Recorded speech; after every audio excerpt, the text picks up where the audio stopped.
Welcome to Good Evening Britain, a Force for Good's weekly show coming to you live from our studios here in the heart of the great British city of Glasgow with me, your host, Alistair McConnachie. We are broadcasting on all our digital platforms throughout the United Kingdom and across the world. We're bringing you quality pro-UK comment and analysis every Wednesday from 7 until 8 p.m. on YouTube, on Facebook, on Twitter, and shortly on TikTok when I get the TikTok camera working, which I'll do no doubt in the next minute. Folks, this is the show where we are British, we love the United Kingdom, and we want to stay together. And if that's you, please keep watching, and if that's not you, then please keep watching anyway, because you are sure to learn something. We are teleprompter free and we welcome all comments. Please do send in your thoughts tonight. The big news, of course, is our successful rally, which we held on Saturday the 20th. We're going to be telling you all about that, bringing you the ups and the downs and the pictures and some videos as well from that. But it was very successful, and if you were there, folks, please do tell us what you thought of it. From our perspective, it was the biggest and the best rally that we've ever had with A Force for Good, and also almost like a sort of pinnacle really of our efforts so far. Now, we are also, as I say, on TikTok, and we're just going to go live on TikTok. Let me put the TikTok camera up there. It was a bit slow before we started, and now it's finally come round. Excellent. So let's say hello to our friends, colleagues, and visitors tonight. Please do tell us where you're watching from in this fantastic country and world of ours. First in is Derek Hart, who was at our event on Saturday, and he was a tower of strength, a fantastic supporter for us. Derek says, "Good evening, Alistair and the AFFG family. What a great day last Saturday. Good to see some of you there at the free speech demo. We showed the Nats. We're still here." We certainly did show the Nats, and think they were surprised at just the strength of A Force for Good. And good evening to Debbie. Now, it's a special day for Debbie because today is Debbie's birthday, and on behalf of the team here at A Force for Good, Debbie, we'd just like to wish you a very happy birthday. Let's get some happy birthdays in the chat for Debbie, and there we've even baked a cake for Debbie. Well, not quite, but somebody else has baked a cake for Debbie, and we took a photograph of it off the internet. But that's our birthday wishes to you, Debbie, and thank you for all the fantastic work that you do for A Force for Good. I hope your birthday is a good one, and I hope this show makes it even better. Okay, good stuff.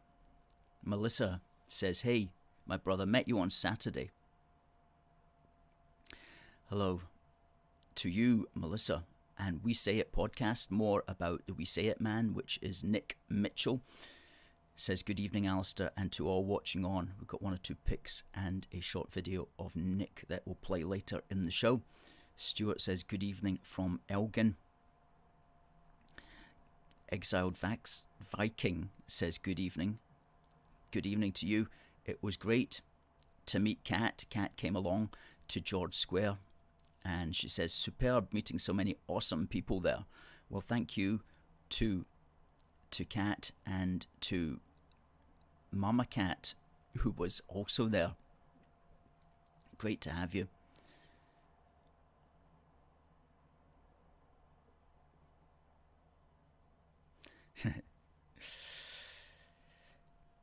A chap calling himself King's Cross is watching from London. Well, I hope things are going well in London. I saw a disturbing video from London this morning of some household cavalry horses that had got loose somehow, and were careering through the streets, which wasn't good. I hope that's all been resolved now.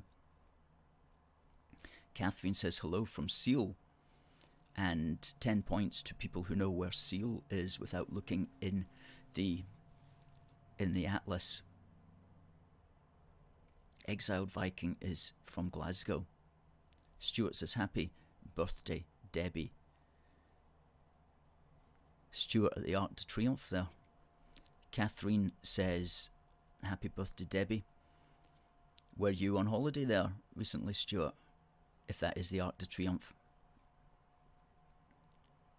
Sandra Law says, I'm 74, first time involvement in activism on Saturday. Great experience. Wonderful. Wonderful. Good. Well, hopefully, I'm sure it's not going to be your last, Sandra. Derek says, happy birthday, Debbie.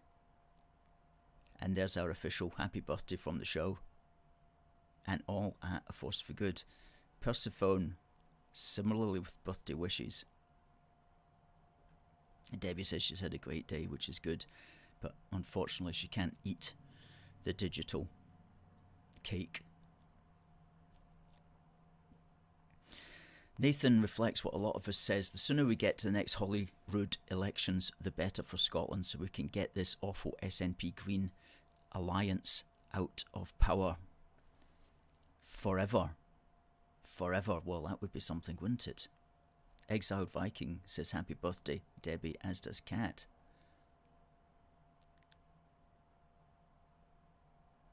King's Cross reports on the incident in London this morning. 4 horses got away throwing their riders. 2 horses were injured smashing into taxis and London buses. Oh my goodness me. I do believe that they... somebody's saying there that they're okay as such, but getting veterinary attention, which is good to hear. Stuart was in Paris last week and loved it. Great.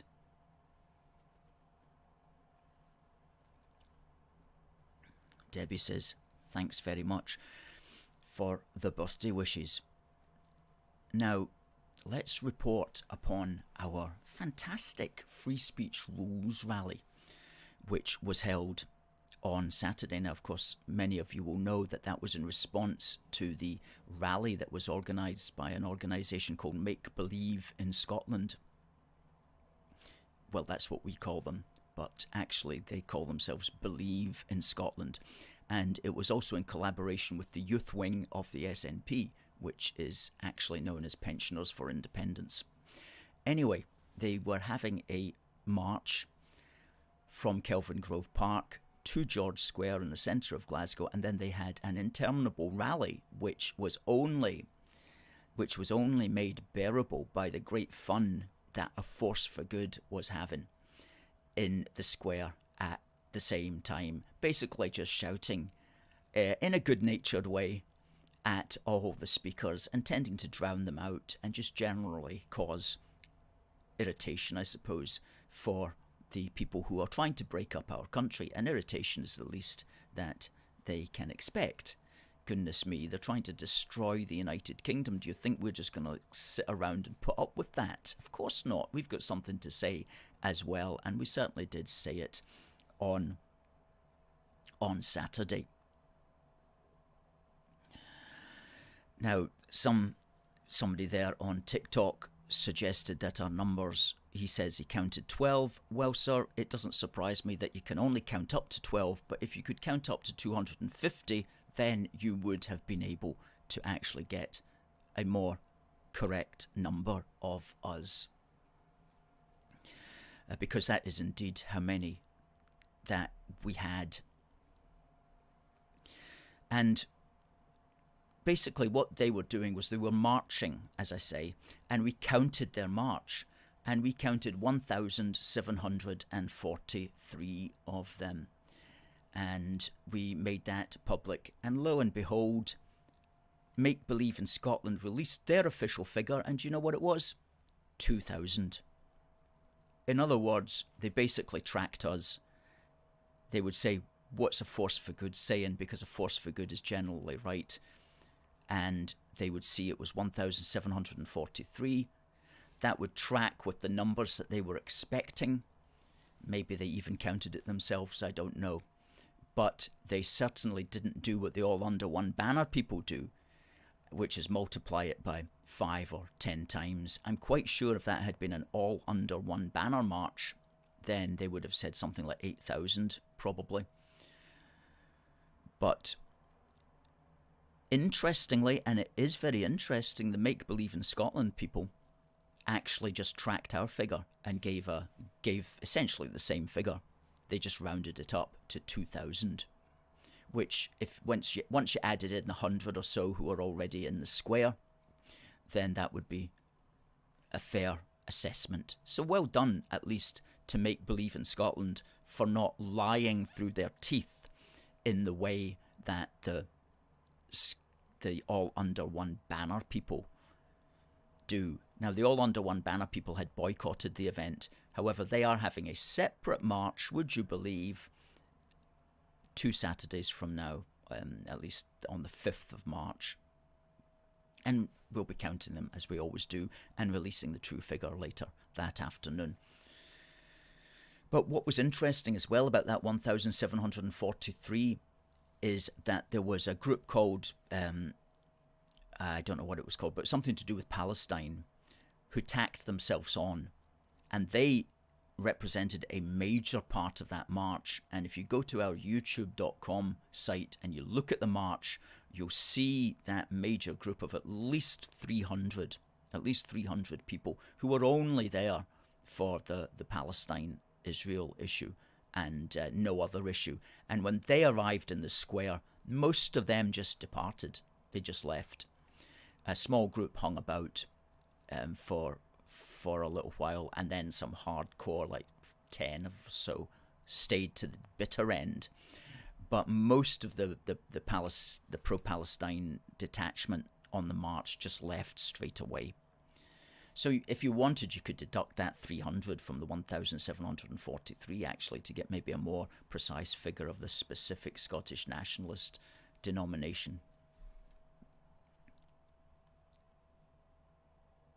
We Say It podcast says they couldn't even get 2,000 people, so it's laughable really. The SNP are finished. Well, that certainly was the SNP official marching wing, addressed by their great leader. Now, we expected the march to arrive in the square about 1:30. We were a little bit out. It didn't arrive in the square until 2 o'clock, almost 2 o'clock precisely. And it didn't start up until, the rally didn't start up until about 2:30. And it didn't finish until 4:15. And so that was quite a long time for a lot of people to stand about in the square. And for some reason, they put Humza on last, which meant that most of their people had departed. 2/3 of the people who arrived on the march had left by the time Humza Yousaf got around to speak, which was 4:05.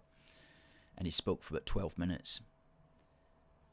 I say 2/3, could have been 4/5 of people, their people, the SNP people had left. Many of ours had stayed, I might say. More of our people stayed to the very end than their people who stayed to the very end. And Christopher says, you certainly spoiled their little party. We did indeed. Debbie says, it's 4th of May, not the 5th of May, for the all under one banner people. Are we doing a presence? No. It's not worth getting out of bed for. I mean, they might have 400, maybe 500. We'll see, but it'll be over in like 4 or 5 minutes. So their one last year had about 700, I think, on it. There'll be fewer this year. So, I mean, that's going to pass, as I say, in 5 minutes. And so all the organisation that's required to get people to do a big counter demo, it's just not worth our time and energy. As we say, we don't get out of bed for anything less than 2,000 people, or 1,743. Let's have a look at some pictures here. Now, there's the first picture. Now, let me just explain this picture, and I'll explain it for people on TikTok who can't actually see it. But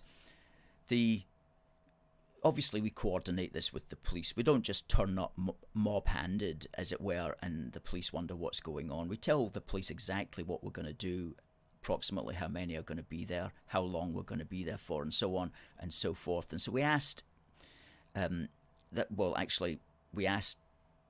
we said we were going to be standing between the big Walter Scott monument, which is the one in the middle, and the Sir John Moore statue, which you see there in the background. And the council put up some railings there just to kind of designate where we are meant to be. And that was just at the very start, just about 1:15, when people are arriving. And you'll see there, we've got our SNP Out Now flag. We're just tying that to the railings. Where people have got saltires. There's a St George, Welsh flag there. There's an Ulster flag at the back there, and there's an English flag there. We like to have these flags of all the parts of the United Kingdom at these sorts of rallies. It really adds a lot of colour. So that's just at the start, when we're just beginning to get in there. Okay. And that's around about the same time, but from a different angle. We've got our Get Humza Out #Scottish Ejection banner, which always goes down a storm. That's our PA system there. You see that black cabinet on the left. And so people are beginning to fill into that little space. And so obviously that's not going to hold everybody. So people then started just standing around in front of it and at the side of it. Okay. Closer shot there. That's one of our marshals with the red cap talking to a supporter there about what's going on. Nothing's happening at the other end of the square.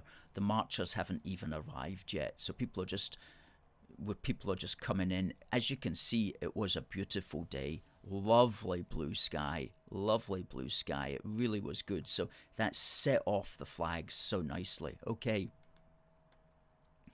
There we go. It's getting a little bit busier, and always good to have a flag, one or two flags on very tall poles that tower over events. That always helps to set things off. Beautiful Glasgow City Chambers there in the background. Okay. So this is me just beginning to tell folk what's going to be happening. The marchers hadn't arrived in the square yet, but we were just about to expect them, I think. Okay. There's a good shot. That's a media person there, and I'm just walking towards his camera because he wanted to interview me. And the sun is just shining quite nicely through the SNP Out Now flag. Great stuff. Okay. There you go. Now that's when it starts to get underway. There's a really good shot of Nick Marshall speaking. His speech was extremely well received. That's it's a lot busier there. There's a lot of people behind him. You'll see in a video which will play in a moment. There's a lot of people behind him and to the side of him as he's speaking. Okay. And there's another shot taken from another angle of Nick. Nick was our guest, of course, on last week from the We Say It podcast, which is on Twitter and also on Rumble / We Say It podcast, all one word. Okay. And this is our second speaker, Dr. Alan McManus, who gave a really good speech about the importance of freedom of speech for academic inquiry and indeed for political debate. And we've got his full speech, which we will put out on YouTube within the next week or so. It's a very thoughtful speech, and we were very grateful to Dr. Alan McManus there for coming along to talk about these very pertinent things. Okay. there's another high quality photograph taken of him. Quite a good one. And okay, the next one. That's a good shot. That's a good shot of Dr. Alan McManus at the rally. We might use that one on the YouTube video. Now, this chap came down from Aberdeen. I want to thank Grant is his name, and I want to thank him for coming down. Now, if you hold your mobile phone over that QR code, it will actually take you to the AFFG sign-up page.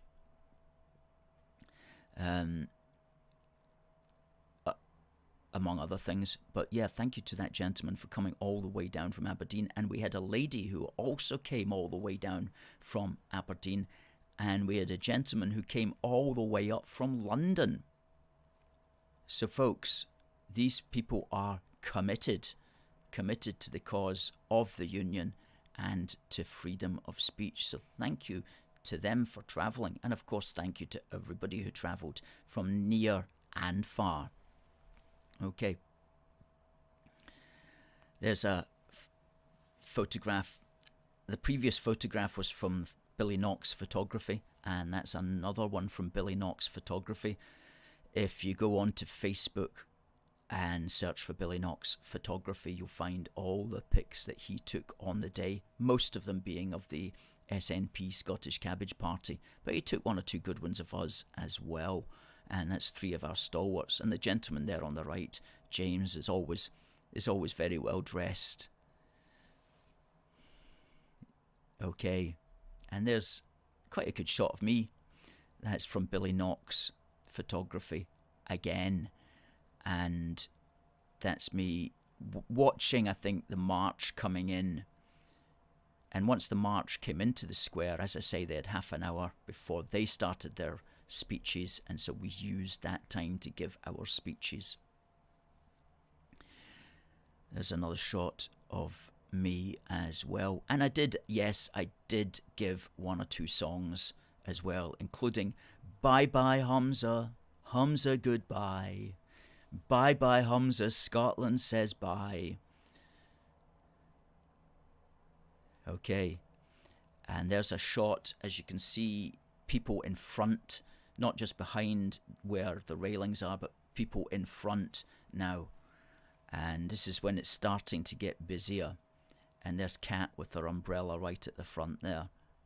Always a good thing. An umbrella is as good as a flag for these kind of shots. And in fact, are just as good actually, because it's the umbrella is under the flags, as it were, so it's just adds this splash of colour right directly into an already colourful picture. That's a keeper, that one, absolutely. I think we have to use that one in a magazine. And that's if you turn round and if you look towards where they are, where their stages, which is at the far end of the square in the centre there in the middle distance. That's us looking from our platform to the stage, and all the flags you see there are ours, the saltires and the England flag there. Okay, and this is when it's at its busiest. That's a startling picture, and that did very well on Twitter. And what I like there is all these flags there. Well, we didn't bring any Palestinian flags. These ones are in the background there, are belonging to the yes side. But basically every other flag that you see there is ours. And we go right up to the yellow line. You can just see the police separating us from the rest, separating us from the SNP and Scottish Cabbage Party. Okay, as another slight angle looking over as well, from this round about the same vantage point. England flag. We had 5 England flags flying, which I think is so important to do, because we have to We have to make sure that people from England or in England know that as long as you're British, if you support the United Kingdom, then every part of the United Kingdom is yours. Every part of Britain belongs to you. We can move to England. England can move up here. It's all part of Britain. And there's a close-up shot there, which we used on St. George's Day yesterday of one of our supporters with the England flag. Okay. Another shot over most of our supporters. You can see the Scottish nationalists just in the background there. But see all the flags. Great stuff. Okay.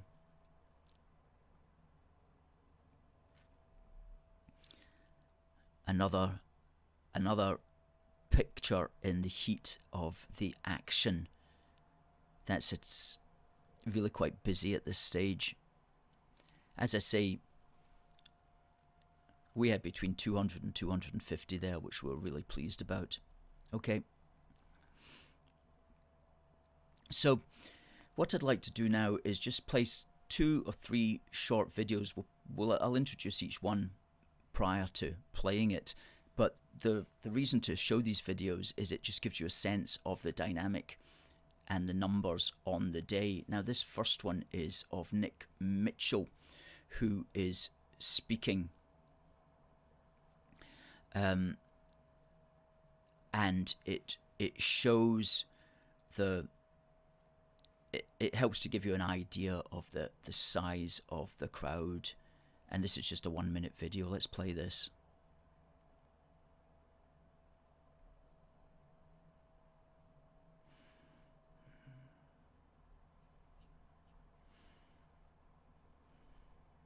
Okay, I'm having trouble playing it.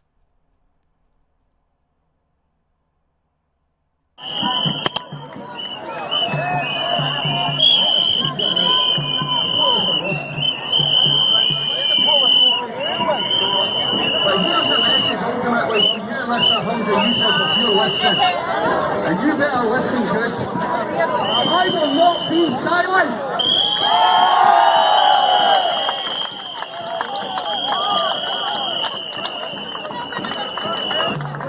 This is my war. This is your war. So stand up and be fighting, because if you allow this SNP government to continue on, you're going to end up completely controlled with no way back. This is a turning point. And you know what? You may hate me for this, but I'm going to explain why I'm going to say this. I'm also here to stand up for that. What he was about to say there is he was here to stand up for them as well, because the matter of freedom of speech is so important, even though at this moment it seems to be mainly us pro-UK people who understand the relevance of that. But we have to reach out to the other side as well on those sorts of matters. And there's a lot of whistleblowing there and a lot of noise, and that was because a lot of our people were blowing whistles at the compare of their event as well, which was just beginning to get started. And but everybody you saw in that video is us, so you can see just how many people we were able to get there. It was really quite remarkable. And something that really struck me as well was it went so well and so peacefully. You know, there was no trouble at all. There was obviously a lot of passion on both sides, but both sides were well able to control themselves, were well able to deal with each other in a reasonable manner. And so for me, that gave me a certain amount of hope that there wasn't any, like, what you'd call conflict there. And it really went very smoothly, and the police presence was not at all large. I mean, when we stood against Sturgeon back